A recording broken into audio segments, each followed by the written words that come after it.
ছেলে সন্তানের মোহে আল্লাহর দাওয়াতকে অস্বীকার করো না। ছেলে সন্তানের মোহে আল্লাহর এই দয়ালু ভাবকে প্রত্যাখ্যান করো না। ছেলে সন্তান, স্ত্রী, দুনিয়ার মোহে আল্লাহর এই অনুগ্রহকে তোমরা প্রত্যাখ্যান করো না।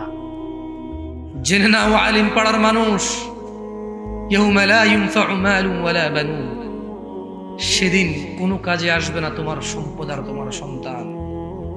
ফাইযা জাআতিস সাখা, যখন এসে পড়বে সেই ধ্বংসধ্বনি, ইয়াউমা ইয়াফিরুল মারউ মিন আখি, সেদিন পলায়ন করবে মানুষ তার ভাই থেকে, ওয়া উম্মিহি ওয়া আবিহি, তার পিতা ও তার মা থেকে।